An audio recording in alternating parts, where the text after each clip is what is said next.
ஓம் ஆதித்யாயச சோமாய மங்களாய புதாட்ச குரு சுக்கிர சனி அம்ச ராகுவே கேதுவே நமக. அனைவருக்கும் வணக்கம். நான் உங்கள் அஸ்ட்ரோ புவனேஸ்வரி, பாரம்பரிய ஜோதிடர் மற்றும் திருமண பொருத்த நிபுணர். நீங்கள் நம்ம சேனலை ஃபஸ்ட் டைம் பார்க்குற மாதிரி இருந்தால் சேனல் சப்ஸ்கிரைப் பண்ணிவிட்டு பெல் பட்டன் கொடுத்து ஆல் ஆப்ஷன் கிளிக் பண்ணிக்கோங்க. அப்போ தான் நம்ம சேனலில் போடக்கூடிய ரெகுலர் பதிவுகள் உடனடியாக உங்கள் கவனத்திற்கு வரும். நம்ம சேனலை தொடர்ந்து நிறைய கோச்சார பதிவுகள் பார்த்துட்டு வந்துட்டுருக்கோம். அதன் வரிசையில் நம்ம இன்றைக்கி பார்க்க போகிறது ரிஷப ராசி மற்றும் ரிஷப லக்னத்திற்கு குருமங்கள யோகம்னு சொல்லக்கூடிய குரு பகவான் மற்றும் செவ்வாய் பகவானுடைய இணைவு உங்களோட ராசியிலே இருக்க போகுது. எதிர்வரக்கூடிய இந்த எப்பொழுது இந்த யோகம் ஏற்பட போகுது அப்படின்னு கேட்டிங்கன்னா 17/7/2024 மேலே ஏறக்குறைய 45 நாட்களுக்கு மேலே இந்த கிரக சேர்க்கைகள் இருக்க போகுது. பார்க்கக்கூடிய பார்வைகளும் உங்களோட ராசிக்கு 5ஆம் இடத்தையும் 7ஆம் இடத்தையும் 9ஆம் இடத்தையும் பார்வை செய்கிறார். இதனால் என்ன மாதிரியான பலன்களை சந்திக்க போகிறீங்க, ரிஷபராசி எப்படி இருக்க போகுது அப்படிங்கிறத வாங்க பார்க்கலாம். ரிஷபராசி மற்றும் ரிஷப லக்னம், இங்கே காலபுருஷனுக்கு இது 2வது வீடு. சுக்கிர பகவான் மூலத்திரிகோணம் பலம் பெற்று சந்திர பகவான் ஆட்சி பெற்று, அதே போல் இந்த ஜாதகத்தை பொறுத்தவரையும் இந்த ரிஷப ராசி மற்றும் ரிஷப லக்னத்தை பொறுத்தவரையுமே பார்த்திங்கன்னா ரொம்ப சாஃப்ட். எந்த ஒரு விஷயத்தையுமே பார்த்திங்கன்னா யோசித்து அலசி ஆராய்ஞ்சு முடிவெடுப்பாங்க. டக்குன்னு ஒரு முடிவு எடுக்க மாட்டாங்க. எல்லோருக்கும் நன்மையாக இருக்கணும் அந்த முடிவு, அப்படிங்கிற அளவுக்கு இருக்கும் அந்த முடிவு. எப்படி கடகத்துக்கு இணையான தாய் அன்பு ரிஷபத்துக்கிட்ட இருக்கா அப்படின்னு கேட்டிங்கன்னா கண்டிப்பாக இருக்குது.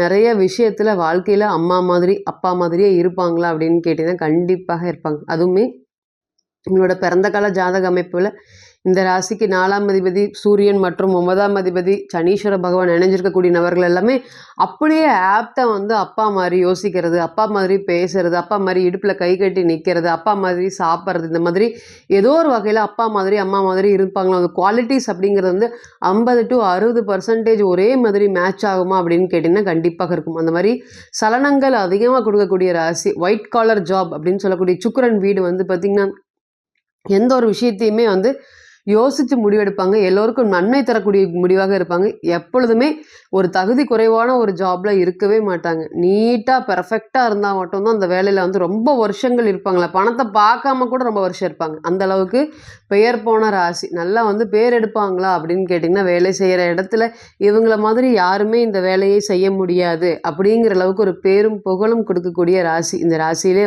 பார்த்திங்கன்னா ராசிக்கு 5ஆம் இடத்துல கேது பகவான் சம்மந்தப்படுறது. இதுக்கு முன்னாடி 6ஆம் இடம். எல்லோருக்கும் கண்மூடித்தனமாக செலவு பண்ணியிருப்பீங்க. அந்த செலவில் பார்த்திங்கன்னா அம்மா அப்பா அக்கா தங்கை எல்லாருமே பார்த்திங்கன்னா உங்களுடைய பொருளாதாரத்தில் அவங்களுடைய தலையீடு இருந்தது. நீங்களும் அதுக்கு ஏற்ற மாதிரி கண்மூடித்தனமாக செலவு பண்ணக்கூடிய மனப்பான்மையில் இருந்தீங்க.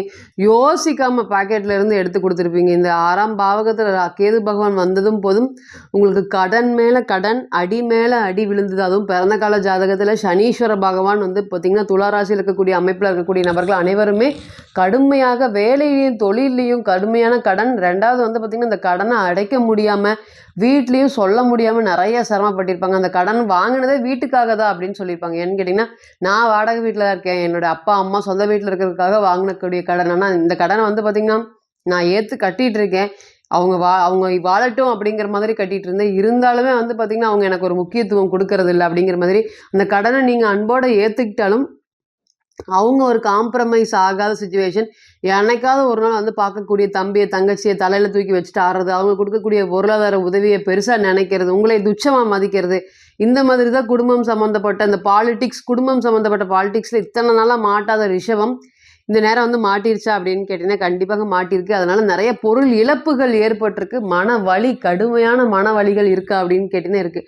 இந்த சின்ன குழந்தைகளாக இருந்துட்டும் என்னமோ நம்ம வீட்டில் இப்படி ஆயிடுச்சு அப்படின்னு சொல்கிற அளவுக்கு ஒரு மன வலிகளை கொடுத்துருக்குமா அப்படின்னு கேட்டிங்கன்னா கண்டிப்பாக கொடுத்துருக்கும். இந்த மாதிரி நிறைய கடந்து இப்போ ரொம்ப இன்றைக்கும் பாருங்கள் குரு அஷ்டமாதிபதி மற்றும் லாபாதிபதியாகி உங்களோட ராசியில் உட்காந்துருக்காரு. அப்போ ஒன்று போனால் ஒரு பிரச்சனை, ஒரு நல்லது நடந்தாவே ஒரு பிரச்சனை எனக்கு பார்த்திங்கன்னா வந்துடும் அப்படின்னு நீங்களே வாய் வழியாக சொல்லக்கூடிய ஒரு சுச்சுவேஷனை கொடுப்பாரா குரு பகவான் அப்படின்னு கேட்டிங்கன்னா கண்டிப்பாக இந்த மாதிரி கொடுத்துருப்பாரு. இதெல்லாமே நீங்கள் கடந்த காலத்தில் ஃபேஸ் பண்ணிட்டு இருந்தது தான். இனி வரக்கூடிய காலங்கள் 7ஆம் அதிபதின்னு சொல்லக்கூடிய செவ்வாய் பகவான் மற்றும் 12ஆம் அதிபதின்னு சொல்லக்கூடிய செவ்வாய் பகவானுடைய இணைவு, 7ஆம் அதிபதி 8 11ஆம் இடம் இணைவு ராசியிலேயே அமர்ந்திருக்கு. பார்க்கக்கூடிய பார்வைகள் எல்லாமே 5, 7, 9 பலம் பெறுது. முதல் என்னன்னு கேட்டிங்கன்னா தைரியம். 5ஆம் இடம் மனசு. மனசு தான் முக்கியமான காரணம். அப்போ இந்த மனசு வந்து பார்த்திங்கன்னா ஏனோ தானோன்னு இருக்குது. நான் ஒரு விஷயத்த கண்ட்ரோல் பண்ணணும், ஒரு விஷயத்த நினைக்கக்கூடாது அப்படின்னா பழைய காலத்துலலாம் வந்து பார்த்திங்கன்னா நினைக்கவே முடியாது. நான் வந்து அந்த மாதிரி ஒன்று அவாய்ட் பண்ணணும்னு நினச்சா கண்டிப்பாக அவாய்ட் பண்ணிடுவேன். ஆனால் இந்த நேரம் வந்து எனக்கு திரும்பி திரும்பி மன குழப்பங்கள் அதிகமாக இருக்குது. ஒரு விஷயத்துல இருந்து மீண்டு வர்றதுக்கு எனக்கு நிறையா பேருடைய சப்போர்ட்டிவ் தேவைப்படுது. எத்தனை நாளைக்கு மற்றவங்க கிட்ட போய் ஒரு ஒரு விஷயத்தையும் நான் சொல்லிட்டு அனுதாபம் தேடிட்டு இருக்கிற மாதிரி இருக்குது. மற்றவங்க கிட்ட என்னோட விஷயத்த பேசுகிறதே எனக்கு கஷ்டமாக இருக்குது அப்படின்னு நினைக்கக்கூடிய நபர்கள் தான் ரிஷபராசி. ஆனால் அந்த இன்றைக்கி வந்து பார்த்திங்கன்னா மற்றவங்க கிட்ட போய் சொல்லி அவங்க சொல்லக்கூடிய ஆறுதல்னால தேத்திக்குவாங்களா அப்படின்னு கேட்டீங்கன்னா தேத்திட்டு இருந்தாங்க. இனி வரக்கூடிய காலங்கள் முதல்ல தைரியம், தன்னம்பிக்கை, துணிச்சல். குரு செவ்வாய் அப்படிங்கிறதே தைரியம்.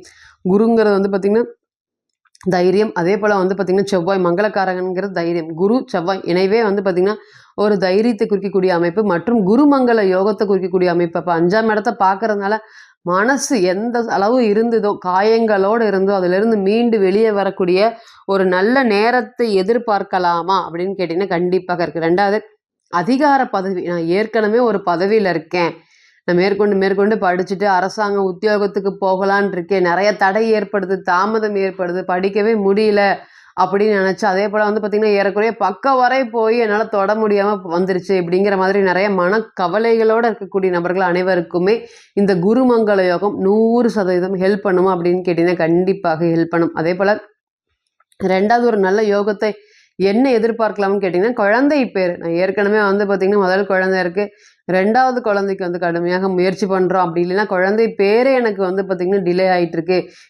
இதனால் வெளியில் வந்து எங்கேயுமே போகாமல் போகிற பக்கம் எல்லாருமே கேட்டுகிட்டே இருக்காங்க குழந்தை. அப்போ எங்களுக்கு பின்னாடி கல்யாணம் நடந்தவங்க அனைவருக்குமே குழந்தை இருக்குது, நாங்கள் மட்டும்தான் குழந்தை இல்லாமல் கஷ்டப்பட்டுட்டு அப்படியே ஏதோ ஏனோதானோ ஒரு வாழ்க்கையை வாழ்ந்துட்டுருக்கிற மாதிரி இருக்குதுன்னு சொல்லக்கூடிய நபர்கள் அனைவருக்குமே இந்த நேரம் உங்களுக்கு குழந்தை பேருக்கு ஒரு நல்ல நேரமாக இருக்குமா அப்படின்னு கேட்டிங்கன்னா கண்டிப்பாக இருக்கும். தைரியம், தன்னம்பிக்கை, துணிச்சலாக ஒரு ஒரு விஷயத்தையும் செய்யக்கூடிய காலங்கள் வந்துருச்சா அப்படின்னு கேட்டிங்கன்னா கண்டிப்பாக வந்திருக்கு. அதே போல் நம்மளுடைய வாழ்க்கை இத்தனால தேவையில்லாத அட்வைஸ் எல்லாம் மற்றவங்களுக்கு கொடுத்துட்டு இருந்தீங்க, எல்லாத்தையும் கேட்டுட்டு வெளியே போய் உங்களையவே வந்து பார்த்திங்கன்னா இலக்காரமாக பேசுறது, சிரிக்கிறது, கௌரவ குறைச்சலாக பேசுறது, இந்த மாதிரி தான் போயிட்டுருக்கு.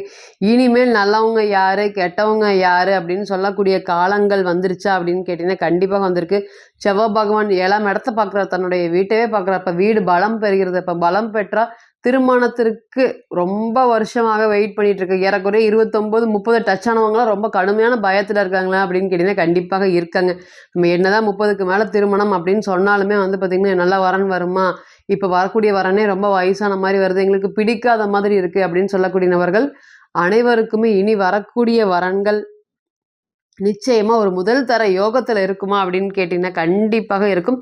முதல்ல எதிரிகளை வெல்லக்கூடிய அமைப்பு கிடைக்கும். இத்தனால எதிரிகளை பார்த்து பயந்து ஓடி பயந்து கூச்சமாக இருக்கக்கூடிய காலங்கள், அவங்க என்ன பேசிடுவாங்களோ என்ன சொல்லிடுவாங்களோ நம்மளை ஏதாவது சொல்லிடுவாங்களோ அப்படிங்கிற மாதிரி சும்மா இருக்கிற நம்மளைவே வந்து பார்த்திங்கன்னா ஏதாவது பேசி வலுக்கட்டாயமாக சண்டையை ஏற்படுத்தி அதனால் மனக்காயங்கள், 2வது அவமானங்கள் அதிகமாக இருக்குதா அப்படின்னு கேட்டிங்கன்னா கண்டிப்பாக இருக்குது. இனி வரக்கூடிய காலங்கள் இது அனைத்துமே படிப்படியாக குறையுமா அப்படின்னு கேட்டிங்கன்னா இருக்கும். இந்த அவமானத்தினால, இந்த செய்கிற வேலையினால் எனக்கு நிறையா வந்து பார்த்திங்கன்னா கௌரவ குறைச்சல் ஏற்பட்டு நான் வேலைக்கே போகலாமா வேண்டாமா அப்படிங்கிற சுச்சுவேஷன்லாம் இருக்குது. இனி வரக்கூடிய காலங்கள் அது எல்லாமே விலகுமா அப்படின்னு கேட்டிங்கன்னா கண்டிப்பாக விலகும். நமக்கு என்ன நம்ம என்ன அப்படின்னு வருமானத்தை நோக்கி, திருமணத்தை நோக்கி, அதே போல் குழந்தை பேரை நோக்கி ஓடக்கூடிய காலமாக இது இருக்குமா அப்படின்னு கேட்டிங்கன்னா கண்டிப்பாக இருக்கும். முதல்ல ரிஷபம் காசு தங்காமல் மட்டும்தான் கஷ்டப்பட்டிருப்பீங்க. இன்றைக்கி தான் அந்த காசோடைய மதிப்பு உங்களுக்கு தெரிய வருதா அப்படின்னு கேட்டிங்கன்னா கண்டிப்பாக தெரிய வருது. சந்தோஷத்தை மட்டுமே அனுபவிச்சுட்டு இருந்த உங்களுக்கு இனி வரக்கூடிய காலங்கள் நீங்கள் முன்னே எப்படி இருந்தீங்களோ அதே மாதிரி இருக்கக்கூடிய சுச்சுவேஷன். நல்லா இருந்த காலத்தில் வந்து பார்த்திங்கன்னா இப்போது நினச்சி வருத்தப்பட்டுட்டு இருந்தீங்க. நம்மளை சுற்றி 4 பேர் இருந்தாங்க, என்ன சொன்னாலும் கேட்டுட்டு இருந்தாங்க, டெய்லி 200, 300 அவங்களுக்காக செலவு பண்ணிகிட்டு இருந்தோம். இன்றைக்கி உங்ககிட்ட பணம் இல்லைன்னொடனே அப்படியே பறந்து போயிட்டாங்க. நீங்கள் இந்த பக்கம் வந்தால் கூட அந்த பக்கம் ஓடுறது, சரியாக அவங்களை பார்க்குறது இல்லை, கவனிக்கிறது இல்லை, அந்த மாதிரி ஒரு சுச்சுவேஷன் தான் இருக்குது. அதனால நிறைய மன உளைச்சல்களுக்கு ஆளாயிருக்கீங்க. ஏன்னா ரிஷபத்தை பொறுத்தவரை குரு எப்போ உள்ளே வந்தாரோ அப்போவே வந்து பார்த்திங்கன்னா பிரச்சனையும் சேர்ந்து வந்துருச்சா அப்படின்னு கேட்டிங்கன்னா கண்டிப்பாக சேர்ந்து வந்துருக்கு. சின்ன பேச்சு எல்லாமே வந்து பார்த்திங்கன்னா பெரிய பிரச்சனையாக மற்றவங்க ட்விஸ்ட் பண்ணி ஒரு துளியும் காரணம் இல்லாமல் மாட்டியிருப்பீங்க. 2வது வந்து பார்த்திங்கன்னா தொழிலில் சொல்லவே முடியாத அளவுக்கு 9ஆம் இடத்துல சனீஸ்வர பகவான் சம்மந்தப்படும் போது எல்லாமே சொல்லவே முடியாது. அந்த அளவுக்கு வந்து குரு சண்டால யோகம் ராசிக்கு 12ஆம் இடத்துல 9ஆம் இடத்துல சனீஸ்வர பகவான் தொழில் வேலை வந்து இருக்குதா இல்லையா, கவனிக்க முடியுமா முடியாதா, இனிமேல் வந்து நடத்துவோமா நடத்த முடியாதா அப்படிங்கிற அளவுக்கு மனக்கவலைகள்ல இருந்திருக்கு. இனி வரக்கூடிய காலங்கள் தொழில் ஸ்தானாதிபதியும் நல்லா பலமாயிட்டார். அதனால இனி வரக்கூடிய காலங்கள் அனைத்துமே உறவு பாசம் பந்தம் பெறுவதற்கும் திருமணம் சம்பந்தப்பட்ட சுப நிகழ்ச்சிகள் நடத்துவதற்குமே தொழில் சம்பந்தப்பட்ட விஷயத்துல அடுத்த நிலைக்கு போறதுக்குமே ஒரு நல்ல நேரமாக இருக்குமா அப்படின்னு கேட்டீங்கன்னா கண்டிப்பாக இருக்கும். இப்போ நீங்க கேட்டு செஞ்சுட்டு இருந்த அனைத்துமே வந்து பார்த்தீங்கன்னா கோச்சார பலன்கள் தான். 40லிருந்து 60% மட்டுமே பொருந்தும். தனிப்பட்ட ஜாதகத்தை நம்ம எடுத்து தசாபுத்தி நடப்பு அந்தரம் கணிக்கும் போது கிரகம் பெற்ற பலம் பலவீனம் அடிப்படையில் பலன்கள் கூடவோ குறைவோ செய்யும் அப்படிங்கிறதுல ஒரு பொது மாற்றம் இல்லைங்க.